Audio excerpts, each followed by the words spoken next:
आता आपल्या आवडत्या मालिकेचे संपूर्ण भाग मालिका प्रसारित झाल्यानंतर लगेचच पाहू शकता फक्त सन नेक्स्ट वर. भारतातील प्रेक्षकांसाठी मोफत सेवा. सावकाश सावकाश. अरे हे काय, तू अजून घरीच आहेस? दुपारी तुझी दामिनी टेक्सटाईल बरोबर मीटिंग होती ना? आय नो पण मी ती सायवीला सांगितली अटेंड करायला. मला जरा अर्जंट काम आलं होतं त्यामुळे बाहेर जावं लागलं. पण डोंट वरी, मी सायवीला सगळं नीट एक्सप्लेन केलं होतं, सो त्याने व्यवस्थित हँडल केलं असेल. अरे पण तू गेला असतास तर चांगलं इम्प्रेशन पडलं असतं, मग तू का नाही गेलास? मीच म्हटलं ताई त्याला एक दिवस ऑफिसला जाऊ नकोस म्हणून. व्हॉट? का? अगं मी अंजली बरोबर शॉपिंगला गेलो होतो बाहेर म्हणून. मीच म्हटलं हे पण ताई त्याला. नाही, आता त्याचं लग्न जवळ आलंय ना, मग एकमेकांची नीट ओळख झाली पाहिजे, एकमेकांबरोबर वेळ घालवला पाहिजे म्हणून म्हटलं त्याला घेऊन जातील जरा. I see. नाही, दोघांनी एकत्र वेळ घालवायला हवा हे करेक्ट आहे,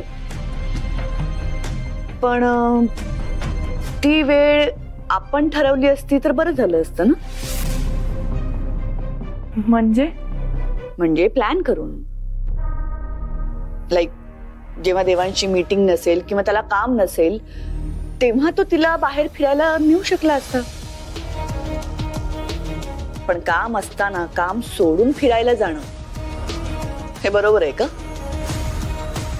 कसं आहे ना वहिनी, तुझ्या देवासारखं नाहीये.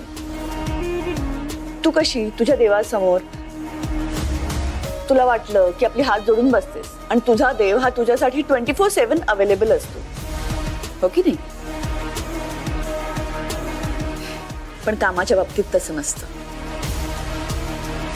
4 मीटिंग्स असतात, मोठे बिझनेसमॅन असतात जे आम्हाला काही वेळ देतात आणि ती वेळ आम्हाला पाळावी लागते.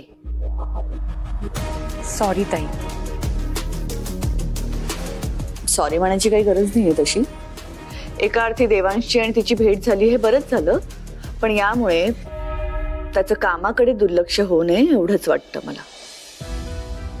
Yes I. In fact me shopping नंतर मीटिंग अटेंड करायला जाणारच होतो, पण एक इमर्जन्सी आली त्यामुळे तिथे जावं लागलं. इमर्जन्सी? ऍक्च्युली झालं असं की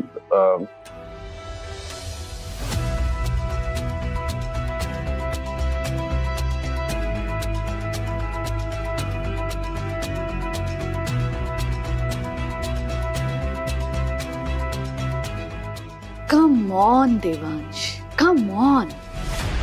वहिनीचं एक वेळ मी समजू शकते, ती जरा एक्स्ट्रीम इमोशनल आहे. म्हणजे समोरच्याला नुसतं रडताना जरी बघितलं ना तरी हिच्या डोळ्यात पाणी येतं आणि ही ढसाढसा रडायला लागते. पण तू तरी रॅशनल विचार कर.